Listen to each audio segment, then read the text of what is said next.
ನಮಸ್ಕಾರ ಸ್ನೇಹಿತರೆ, ನಮ್ಮ ನಂಬಿಕೆಗೆ ಸ್ವಾಗತ ಸುಸ್ವಾಗತ. ಸ್ನೇಹಿತರೆ, ಭಾರತದ ಐತಿಹಾಸಿಕ ಅಭಿವೃದ್ಧಿಯಲ್ಲಿ ಮಹತ್ವದ ಪಾತ್ರ ವಹಿಸಿದ ಅನೇಕ ಮಹಾನ್ ರಾಜರು ನಮ್ಮ ದೇಶದಲ್ಲಿ ಆಗಿ ಹೋಗಿದ್ದಾರೆ.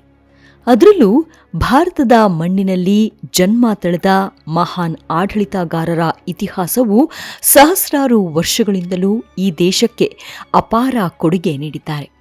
ಈ ರಾಜರು ಭಾರತದಲ್ಲಿ ಮಾತ್ರವಲ್ಲದೆ ಇತರೆ ದೇಶಗಳಲ್ಲಿಯೂ ತಮ್ಮ ಶೌರ್ಯ ಮತ್ತು ಪರಾಕ್ರಮಕ್ಕೆ ಹೆಸರುವಾಸಿಯಾಗಿದ್ದಾರೆ. ಕೆಲವರು ತಮ್ಮ ಶತ್ರುಗಳನ್ನ ಸೋಲಿಸಿದ ಮಹಾನ್ ಯೋಧರಾಗಿದ್ದಾರೆ. ಇನ್ನೂ ಕೆಲವರು ನುರಿತ ಆಡಳಿತಗಾರರಾಗಿದ್ದು ಅವರ ಆಳ್ವಿಕೆಯಲ್ಲಿ ದೇಶವು ಆರ್ಥಿಕ ಪ್ರಗತಿಯನ್ನ ಸಾಧಿಸಿತ್ತು.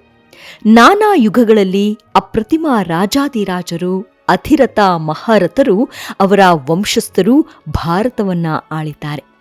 ಪ್ರತಿಯೊಬ್ಬರೂ ತಮ್ಮ ತಮ್ಮ ಕಾಲಮಾನಗಳಲ್ಲಿ ರಾಷ್ಟ್ರ ನಿರ್ಮಾಣಕ್ಕಾಗಿ ಕೆಲಸ ಮಾಡಿದವರೇ. ಅಂಥ 10 ಮಹಾನ್ ಆಡಳಿತಗಾರರ ಬಗ್ಗೆ ಈ ಸಂಚಿಕೆಯಲ್ಲಿ ಹೇಳ್ತಾ ಹೋಗ್ತೀನಿ. ಕೇವಲ ಭಾರತ ಮಾತ್ರವಲ್ಲ, ಇನ್ನಿತರೆ ದೇಶಗಳಿಗೂ ಅವರ ಕೀರ್ತಿ ಪತಾಕೆ ಹಬ್ಬಿತ್ತು. ಅಂದಿನ ಕಾಲದಲ್ಲೇ ಶ್ರೇಷ್ಠ ಆಡಳಿತಗಾರರೆಂದು ವಿದೇಶಿಗರು ಗೌರವ ನೀಡ್ತಿದ್ರು ಅನ್ನೋದನ್ನ ಈ ಸಂಚಿಕೆಯಲ್ಲಿ ನೋಡ್ತಾ ಹೋಗೋಣ. ಅದಕ್ಕೂ ಮುನ್ನ ನಮ್ಮ ನಂಬಿಕೆಗೆ ನಿಮ್ಮ ಬೆಂಬಲವಿರಲಿ. ಎಲ್ಲ ವಿಧದ ತ್ವಚೆಯ ಸಮಸ್ಯೆಗಳಿಗೆ ಧೀಮಹಿ ಪ್ರಾಡಕ್ಟ್ ರಾಮಬಾಣದಂತೆ ಕೆಲಸ ಮಾಡುತ್ತೆ. ಕೇವಲ 3 ದಿನದಲ್ಲೇ ವ್ಯತ್ಯಾಸ ನೋಡ್ತೀರಾ. ಯಾವುದೇ ಅಡ್ಡ ಪರಿಣಾಮಗಳಿಲ್ಲ. ಕೆಮಿಕಲ್ ರಹಿತವಾದ 16 ನೈಸರ್ಗಿಕ ಪದಾರ್ಥಗಳ ಮಿಶ್ರಣದಿಂದ ತಯಾರಾದ 100% ಆರ್ಗ್ಯಾನಿಕ್ ಧೀಮಹಿ ಪ್ರಾಡಕ್ಟ್. ಹೆಚ್ಚಿನ ಮಾಹಿತಿಗಾಗಿ ಕೆಳಕಂಡ ದೂರವಾಣಿಗೆ ಸಂಪರ್ಕಿಸಿ. ಸ್ನೇಹಿತರೆ, ಮೊದಲನೆಯದಾಗಿ ಚಕ್ರವರ್ತಿ ಅಶೋಕ. ಬಾಲ್ಯದಿಂದಲೂ ನಾವೆಲ್ಲರೂ ಅಶೋಕ ಚಕ್ರವರ್ತಿಯ ಹೆಸರನ್ನ ಕೇಳಿದ್ದೇವೆ. ಭಾರತ ಕಂಡ ಮೌರ್ಯ ರಾಜವಂಶದ ಮಹಾನ್ ಚಕ್ರವರ್ತಿ. ಅಶೋಕನ ಆಡಳಿತ ಅವಧಿಯಲ್ಲಿ ಮೌರ್ಯ ಸಾಮ್ರಾಜ್ಯವು ಆಫ್ಘಾನಿಸ್ತಾನದಿಂದ ಬರ್ಮಾದವರೆಗೆ ಮತ್ತು ಕಾಶ್ಮೀರದಿಂದ ತಮಿಳುನಾಡಿನವರೆಗೆ ವಿಸ್ತರಿಸಿತ್ತು ಎಂದು ಹೇಳಲಾಗುತ್ತದೆ. ಮೌರ್ಯ ಸಾಮ್ರಾಜ್ಯದ ರಾಜಧಾನಿ ಪಾಟಲಿಪುತ್ರ. ಅಶೋಕನ ಹೆಸರು ಯಾವಾಗಲೋ ಮಹಾನ್ ರಾಜರ ಪಟ್ಟಿಯಲ್ಲಿ ಸೇರಿಸಲ್ಪಟ್ಟಿದೆ. ಮೌರ್ಯ ರಾಜವಂಶದ 3ನೇ ದೊರೆ ಅಶೋಕ. ತನ್ನ ಕಠಿಣತೆ ಮತ್ತು ದಯೆ ಎರಡಕ್ಕೂ ಹೆಸರುವಾಸಿಯಾಗಿದ್ದ. ಇತಿಹಾಸಕಾರರ ಪ್ರಕಾರ ಅಶೋಕ ಒಬ್ಬ ಯೋಧ ಮಾತ್ರವಲ್ಲ, ತನ್ನ ರಾಜ್ಯವನ್ನ ವಿಸ್ತರಿಸಲು ಅನೇಕ ಯುದ್ಧಗಳನ್ನ ಹೋರಾಡಿ ಗೆದ್ದ. ಆದರೆ ಕಳಿಂಗ ಯುದ್ಧದ ನಂತರ ಬೌದ್ಧ ಧರ್ಮವನ್ನ ಸ್ವೀಕರಿಸುವ ಮೂಲಕ ಶಾಂತಿಯ ಮಾರ್ಗವನ್ನ ಅನುಸರಿಸಲು ನಿರ್ಧರಿಸಿದನೆಂದು ಇತಿಹಾಸ ಹೇಳುತ್ತೆ. ಇನ್ನು ದೇಶದಾದ್ಯಂತ ಮತ್ತು ಪ್ರಪಂಚದಾದ್ಯಂತ ಬೌದ್ಧ ಧರ್ಮವನ್ನ ಪಸರಿಸಿದ ಕೀರ್ತಿ ಅಶೋಕ ಚಕ್ರವರ್ತಿಗೆ ಸಲ್ಲುತ್ತೆ. ಕಾಲಾನಂತರದಲ್ಲಿ ಅಶೋಕ ಒಬ್ಬ ಮಹಾನ್ ಚಕ್ರವರ್ತಿ ಮತ್ತು ಚಿಂತಕನಾಗಿ ಹೊರಹೊಮ್ಮಿದನೆಂದು ಹೇಳಲಾಗುತ್ತದೆ. ಅಶೋಕ ದಿಗ್ವಿಜಯದ ಬದಲು ಧರ್ಮ ವಿಜಯವನ್ನ ಅಳವಡಿಸಿಕೊಂಡ. ಯಾಕೆಂದ್ರೆ ಅಶೋಕನಿಗೆ ತಾನು ಸಾಮಾನ್ಯ ಜನರ ಚಕ್ರವರ್ತಿ ಆಗಲು ಒತ್ತು ನೀಡಿ ಅದರಲ್ಲಿ ಯಶಸ್ವಿಯಾದ. ಅಶೋಕನ ಆಳ್ವಿಕೆಯ ಕಾಲದಲ್ಲಿಯೇ ತಕ್ಷಶಿಲಾ ಮತ್ತು ನಳಂದ ಸೇರಿದಂತೆ ಹಲವಾರು ಪ್ರಮುಖ ವಿಶ್ವವಿದ್ಯಾಲಯಗಳನ್ನು ನಿರ್ಮಿಸಲಾಯಿತು. ಕ್ರಿಸ್ತಪೂರ್ವದಲ್ಲೇ ಸ್ಥಾಪಿಸಲ್ಪಟ್ಟ ಮಧ್ಯಪ್ರದೇಶದ ಸಾಂಚಿ ಸೂಕ್ತವು ಇಂದು ಪ್ರಸಿದ್ಧ ಪ್ರವಾಸಿ ತಾಣವಾಗಿದೆ. ಅಶೋಕ ಸ್ತಂಭದಲ್ಲಿದ್ದ ಅಶೋಕ ಚಕ್ರವನ್ನೇ ಭಾರತದ ರಾಷ್ಟ್ರೀಯ ಧ್ವಜದಲ್ಲಿ ಚಿತ್ರಿಸಲಾಗಿದೆ. 4 ಸಿಂಹಗಳ ಚಿಹ್ನೆಯನ್ನು ರಾಷ್ಟ್ರೀಯ ಲಾಂಛನವಾಗಿ ಇಂದಿಗೂ ಗೌರವಿಸಲಾಗುತ್ತದೆ. ಇನ್ನು 2ನೇಯವನು ಚಕ್ರವರ್ತಿ ಚಂದ್ರಗುಪ್ತ ಮೌರ್ಯ. ಚಕ್ರವರ್ತಿ ಚಂದ್ರಗುಪ್ತನನ್ನು ಉಲ್ಲೇಖಿಸದೆ ಇತಿಹಾಸವನ್ನ ತಿಳಿಯುವುದು ಅಸಾಧ್ಯ. ಮೌರ್ಯ ರಾಜವಂಶದ ಸ್ಥಾಪಕ ಚಂದ್ರಗುಪ್ತನನ್ನು ಭಾರತದ ಮೊದಲ ಚಕ್ರವರ್ತಿ ಎಂದು ಪರಿಗಣಿಸಲಾಗುತ್ತದೆ. ಬಹುತೇಕ ಭಾರತದಾದ್ಯಂತ ತನ್ನ ಆಳ್ವಿಕೆಯನ್ನು ವಿಸ್ತರಿಸಿದಾತ. ಚಂದ್ರಗುಪ್ತನ ಜನನದ ಬಗ್ಗೆ ಅನೇಕ ಕಥೆಗಳಿವೆ. ಆದರೆ ಮಹಾನ್ ತಂತ್ರಜ್ಞಾನ ಚಾಣಕ್ಯನ ಮಾರ್ಗದರ್ಶನ ಪಡೆದ ನಂತರ ಚಂದ್ರಗುಪ್ತ ತನ್ನ ಅಭಿಯಾನವನ್ನ ಪ್ರಾರಂಭಿಸಿದನು. ಮೊದಲು ಮಗಧದಿಂದ, ನಂತರ ರಾಜವಂಶವನ್ನು ನಿರ್ಮೂಲನೆ ಮಾಡುವ ಮೂಲಕ ವಿವಿಧ ಪ್ರದೇಶಗಳಾಗಿ ವಿಂಗಡಿಸಲ್ಪಟ್ಟಿದ್ದ. ಭಾರತವನ್ನು ಅಖಂಡ ಭಾರತವಾಗಿ ಏಕೀಕರಿಸುವ ಮೂಲಕ ಅವನು ತನ್ನ ಆಳ್ವಿಕೆಯನ್ನ ಸ್ಥಾಪಿಸಿದನು. ಇತಿಹಾಸಕಾರರ ಪ್ರಕಾರ ಅಲೆಕ್ಸಾಂಡರ್ ಭಾರತದ ಮೇಲೆ ಆಕ್ರಮಣ ಮಾಡಲು ಯೋಚಿಸುತ್ತಿದ್ದಾನೆ ಎಂಬ ಸುದ್ದಿ ಚಾಣಕ್ಯನಿಗೆ ಬಂದಾಗ ಚಂದ್ರಗುಪ್ತ ಅಲೆಕ್ಸಾಂಡರ್ ಸೇನಾಧಿಪತಿ ಸೆಲ್ಯೂಕಸ್ ಅನ್ನ ಯುದ್ಧದಲ್ಲಿ ಸೋಲಿಸಿ ಅವನೊಂದಿಗೆ ಒಪ್ಪಂದ ಮಾಡಿಕೊಂಡ. ಅದೇನೆಂದ್ರೆ ಭಾರತವನ್ನ ಎಂದಿಗೂ ಆಕ್ರಮಿಸುವುದಿಲ್ಲ ಎಂದು ಬರೆಸಿಕೊಂಡಿದ್ದ. ತನ್ನ ಆಳ್ವಿಕೆಯಲ್ಲಿ ಚಂದ್ರಗುಪ್ತನು ರಾಜ್ಯದ ಗಡಿಗಳನ್ನು ವಿಸ್ತರಿಸಿದ್ದಲ್ಲದೆ ಅದರ ಆರ್ಥಿಕ ಅಭಿವೃದ್ಧಿಯತ್ತಲೂ ಗಮನ ಹರಿಸಿದನು. ಇನ್ನು ಮೂರನೆಯವರು ಛತ್ರಪತಿ ಶಿವಾಜಿ ಮಹಾರಾಜ್. ಈ ಮಹಾನ್ ಮರಾಠ ಆಡಳಿತಗಾರನ ಬಗ್ಗೆ ಯಾರಿಗೆ ತಿಳಿದಿಲ್ಲ? ಶಿವಾಜಿ ಒಬ್ಬ ಧೀರ ಯೋಧ, ಕರುಣಾಳು ಆಡಳಿತಗಾರ. ಪುಣೆಯಲ್ಲಿ ಜನಿಸಿದ ಶಿವಾಜಿ ಶಹಾಜಿ ಭೋಸ್ಲೆ ಮರಾಠ ಸಾಮ್ರಾಜ್ಯದ ಅಡಿಪಾಯವನ್ನ ಹಾಕಿದ್ರು. ಶಿವಾಜಿ ಬಾಲ್ಯದಿಂದಲೇ ಸಮರಕಲೆಗಳ ತರಬೇತಿಯನ್ನ ಪಡೆದರು. ಮೊಘಲರ ವಿರುದ್ಧ ಈ ತಂತ್ರವನ್ನ ಬಳಸಿದ್ರಿಂದ ಅವರನ್ನು ಗೆರಿಲ್ಲಾ ಯುದ್ಧದ ಪಿತಾಮಹ ಎಂದು ಕರೆಯುತ್ತಾರೆ. ಅವರ ಗೆರಿಲ್ಲಾ ಯುದ್ಧ ನೀತಿ ಇಂದಿಗೂ ಚರ್ಚೆಯ ವಿಷಯವೇ. ನುರಿತ ಯೋಧ ಮತ್ತು ತಂತ್ರಜ್ಞರಲ್ಲದೆ ಪ್ರಗತಿಪರ ಆಡಳಿತಗಾರರು ಆಗಿದ್ದರು. ಶಿವಾಜಿ ಎಲ್ಲಾ ಧರ್ಮಗಳನ್ನ ಗೌರವಿಸುತ್ತಿದ್ದರು. ಅವರ ರಾಜ್ಯದಲ್ಲಿ ಎಲ್ಲ ಧರ್ಮೀಯರು ಧರ್ಮಾಂಧತೆಯಿಲ್ಲದೆ ನೆಮ್ಮದಿಯಿಂದ ಬದುಕುತ್ತಿದ್ದರು ಎಂದು ಇತಿಹಾಸ ಹೇಳುತ್ತೆ. ಅನೇಕ ಮುಸ್ಲಿಂ ಯೋಧರು ಮರಾಠ ಸೈನ್ಯದಲ್ಲಿ ಉನ್ನತ ಹುದ್ದೆಗಳನ್ನು ಅಲಂಕರಿಸಿದ್ರು. ಅವರ ಶಿಸ್ತಿನ ಸೈನ್ಯ ಮತ್ತು ಸುಸಂಘಟಿತ ಆಡಳಿತ ಘಟಕಗಳ ಸಹಾಯದಿಂದ ಶಿವಾಜಿ ಸಮರ್ಥ ಮತ್ತು ಪ್ರಗತಿಪರ ಆಡಳಿತವನ್ನ ನೀಡಿದ್ರು. ಭಾರತದ ಸ್ವಾತಂತ್ರ್ಯ ಹೋರಾಟದಲ್ಲಿ ಶಿವಾಜಿಯ ಜೀವನದಿಂದ ಪ್ರೇರಿತರಾದ ಅನೇಕ ಜನರು ತಮ್ಮ ಬದುಕನ್ನೇ ಸ್ವಾತಂತ್ರ್ಯ ಚಳುವಳಿಗೆ ಅರ್ಪಿಸಿದ್ರು. ಇನ್ನು ನಾಲ್ಕನೆಯವರು ಮಹಾರಾಣಾ ಪ್ರತಾಪ್ ಸಿಂಗ್. ಮೇವಾರದ ಉದಯ್ಪುರದಲ್ಲಿ ಸಿಸೋಡಿಯಾ ರಾಜವಂಶದ ರಾಜರಾಗಿದ್ರು. ಮಹಾರಾಣಾ ಪ್ರತಾಪ್ ಸಿಂಗ್ ಅವರನ್ನು ಮೊಘಲ್ ಚಕ್ರವರ್ತಿಗಳ ಮೇಲಿನ ಅಚಲ ಭಕ್ತಿಗಾಗಿ ಸ್ಮರಿಸಲಾಗುತ್ತದೆ. ಚಕ್ರವರ್ತಿ ಅಕ್ಬರ್ ವಿರುದ್ಧ ಹಲವು ವರ್ಷಗಳ ಕಾಲ ಹೋರಾಡಿದ ಮಹಾರಾಣಾ ಪ್ರತಾಪ್ ಸಿಂಗ್ ಅವರ ಇತಿಹಾಸ ನಮ್ಮೆಲ್ಲರಿಗೂ ಸ್ಫೂರ್ತಿಯಾಗಿ ನಿಲ್ಲುತ್ತೆ. ಅವರು ತಮ್ಮ ರಾಷ್ಟ್ರ, ಕುಲ ಮತ್ತು ಧರ್ಮವನ್ನ ರಕ್ಷಿಸಲು ತಮ್ಮ ಇಡೀ ಜೀವನವನ್ನ ಮುಡಿಪಾಗಿಟ್ರು. ಮಹಾರಾಣಾ ಪ್ರತಾಪ್ 72 ಕೆಜಿ ರಕ್ಷಾ ಕವಚವನ್ನ ಧರಿಸಿದ್ರು ಮತ್ತು ಕೈಯಲ್ಲಿ 81 ಕೆಜಿ ಈಟಿಯನ್ನ ಹಿಡಿದಿದ್ರು ಎಂದು ಹೇಳಲಾಗುತ್ತದೆ. ಈಟಿ, ರಕ್ಷಾ ಕವಚ, ಗುರಾಣಿ ಮತ್ತು ಕತ್ತಿ ಒಟ್ಟು 208 ಕೆಜಿ ತೂಕವಿತ್ತು. ರಾಣಾ 108 ಕೆಜಿ ತೂಕದೊಂದಿಗೆ ಯುದ್ಧಭೂಮಿಗೆ ಪ್ರವೇಶಿಸುತ್ತಿದ್ರಂತೆ. ಮೊಘಲರು ಮೇವಾರನ್ನು ವಶಪಡಿಸಿಕೊಳ್ಳಲು ಹಲವಾರು ಪ್ರಯತ್ನಗಳನ್ನ ಮಾಡಿದ್ರು. ಆದರೆ ಅಕ್ಬರ್ ಅಜ್ಮೀರನ್ನು ತನ್ನ ನೆಲೆಯನ್ನಾಗಿ ಮಾಡಿಕೊಂಡು ಅವರ ವಿರುದ್ಧ ಮಿಲಿಟರಿ ಕಾರ್ಯಾಚರಣೆಯನ್ನ ಪ್ರಾರಂಭಿಸಿದ್ರು. ಮಹಾರಾಣಾ ಪ್ರತಾಪ್ ಹಲವು ವರ್ಷಗಳ ಕಾಲ ಮೊಘಲ್ ಸೈನ್ಯದೊಂದಿಗೆ ಹೋರಾಡಿದ್ರು. ಅವರ ಧೈರ್ಯ ಎಷ್ಟಿತ್ತೆಂದ್ರೆ ಅವರ ಶತ್ರುಗಳು ಸಹ ಅವರ ಯುದ್ಧ ಕೌಶಲ್ಯದಿಂದ ಪ್ರಭಾವಿತರಾಗಿದ್ರು. ಮಹಾರಾಣಾ ಪ್ರತಾಪ್ ಮತ್ತು ಅವರ ಪ್ರೀತಿಯ ಕುದುರೆ ಚೇತಕ್ ಶೌರ್ಯದ ಕಥೆಗಳನ್ನ ಇನ್ನೂ ಕೂಡ ರಾಜಸ್ಥಾನದ ಮೂಲೆ ಮೂಲೆಗಳಲ್ಲಿ ಕಾಣಬಹುದು. ಪ್ರತಾಪರು ಕಾಡುಗಳಲ್ಲಿಯೇ ಹಲವು ವರ್ಷಗಳ ಕಾಲ ಕಳೆದರು ಎಂದು ಇತಿಹಾಸ ಹೇಳುತ್ತೆ. ಸೊಪ್ಪಿನಿಂದ ಮಾಡಿದ ರೊಟ್ಟಿಯನ್ನೇ ತಿಂದು ಬದುಕಿ ತನ್ನ ಸೈನ್ಯವನ್ನ ಬೆಳೆಸಿದ ಮಹಾನ್ ರಾಜ. ವಿಶೇಷ ಅಂದ್ರೆ ಎಂದಿಗೂ ತನ್ನ ಶತ್ರುಗಳಿಗೆ ತಾನು ಬದುಕಿರುವವರೆಗೂ ಶರಣಾಗಲಿಲ್ಲ. ಇನ್ನು 5ನೆಯವರು ಮೊಘಲ್ ಚಕ್ರವರ್ತಿ ಅಕ್ಬರ್. ಮೊಘಲ್ ರಾಜವಂಶದ 3ನೇ ಆಡಳಿತಗಾರ ಬಾದ್ಶಾ ಅಕ್ಬರ್. ತನ್ನ ತಂದೆ ಹುಮಾಯೂನ್ ಮರಣದ ನಂತರ ಚಿಕ್ಕ ವಯಸ್ಸಿನಲ್ಲೇ ಸಿಂಹಾಸನವನ್ನ ಏರಿದಾತ. ತನ್ನ ಸಾಮ್ರಾಜ್ಯ ವಿಸ್ತರಿಸಲು ಹಲವಾರು ಯುದ್ಧಗಳನ್ನು ಮಾಡಿ ವಿಜಯ ಸಾಧಿಸಿದ ಚಕ್ರವರ್ತಿ. ಅಕ್ಬರ್ ಆಳ್ವಿಕೆಯಲ್ಲಿ ಎಲ್ಲಾ ಧರ್ಮಗಳ ಹಿತಾಸಕ್ತಿಗಳನ್ನು ಗಮನದಲ್ಲಿಟ್ಟುಕೊಂಡು ನೀತಿಗಳನ್ನು ರೂಪಿಸಲಾಯಿತು ಎಂದು ಹೇಳುವುದಿದೆ. ತನ್ನ ಆಳ್ವಿಕೆಯ ಕಾಲಘಟ್ಟದಲ್ಲಿ ಜನರಲ್ಲಿ ಸಾಮರಸ್ಯ ಮತ್ತು ಶಾಂತಿ ನೆಲೆಸುವ ಕಾನೂನು ಜಾರಿಯಲ್ಲಿತ್ತು. ಅಕ್ಬರ್ ಮೂಲ ಹೆಸರು ಜಲಾಲುದ್ದೀನ್ ಮೊಹಮ್ಮದ್. ಅಕ್ಬರ್ ಆಳ್ವಿಕೆಯಲ್ಲಿ ವಿವಿಧ ಕಲೆಗಳು ಪ್ರವರ್ಧಮಾನಕ್ಕೆ ಬಂದವು.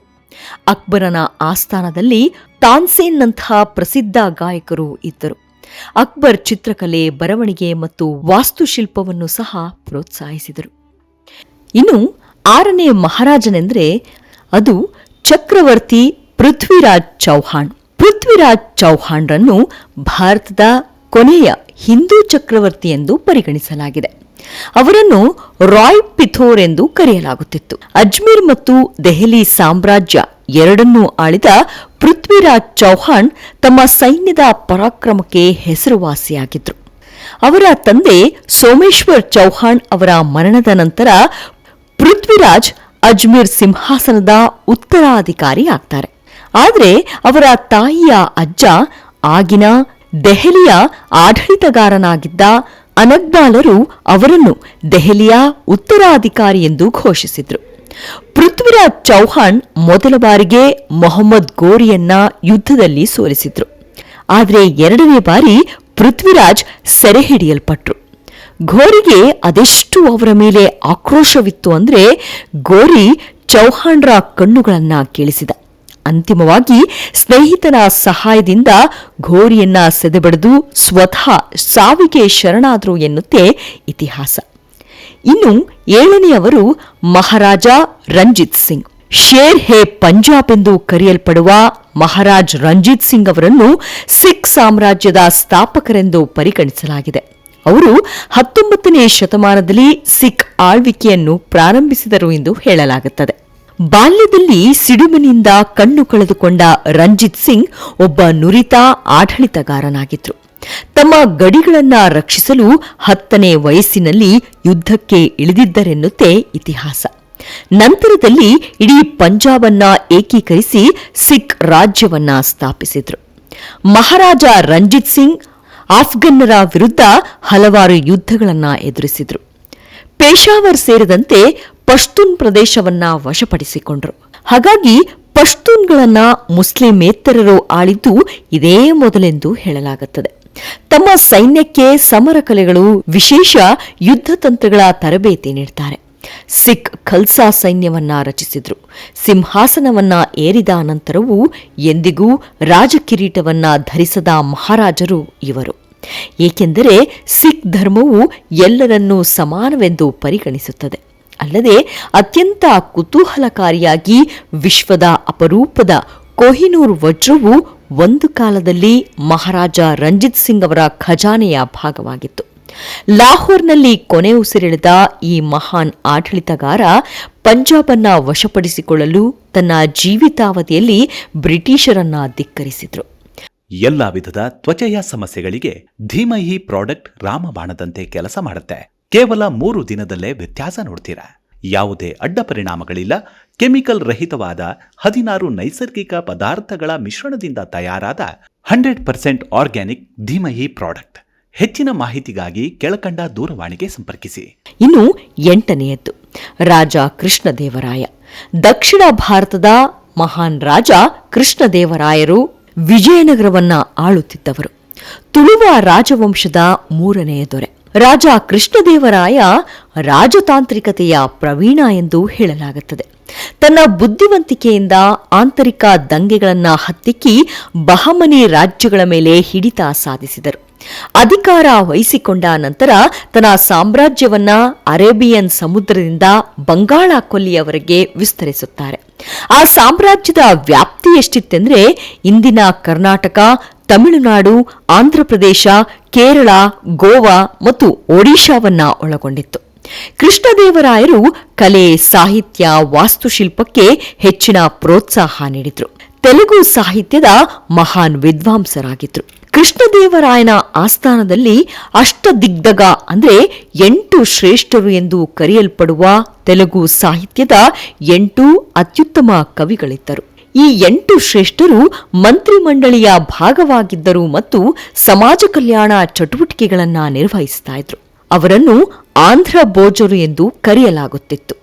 ದೇವರಾಯರ ಆಳ್ವಿಕೆಯ ಕಾಲದಲ್ಲಿ ದಾಳಿಕೋರರ ಆಕ್ರಮಣಕಾರರಿಂದ ನಾಶವಾದ ದೇವಾಲಯಗಳನ್ನು ಪುನರ್ನಿರ್ಮಿಸಿದ್ದರೆಂದು ಇತಿಹಾಸ ಹೇಳುತ್ತೆ.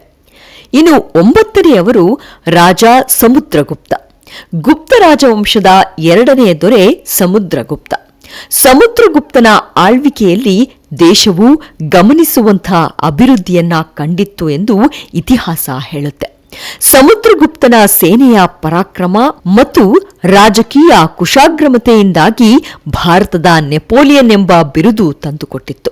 ಸಮುದ್ರಗುಪ್ತ ಹಲವಾರು ವಿದೇಶಿ ರಾಜರನ್ನ ಸೋಲಿಸುವ ಮೂಲಕ ತನ್ನ ಸಾಮ್ರಾಜ್ಯವನ್ನ ವಿಸ್ತರಿಸಿದ್ದನ್ನಲ್ಲದೆ ತನ್ನ ಮಗ ವಿಕ್ರಮಾದಿತ್ಯನೊಂದಿಗೆ ಭಾರತದ ಸುವರ್ಣಯುಗಕ್ಕೂ ನಾಂದಿ ಹಾಡಿದ. ಸಮುದ್ರಗುಪ್ತ ತನ್ನ ಆಳ್ವಿಕೆಯಲ್ಲಿ ಕಲೆ ಸಂಸ್ಕೃತಿಗೆ ಹೆಚ್ಚು ಪ್ರೋತ್ಸಾಹ ನೀಡಿದ.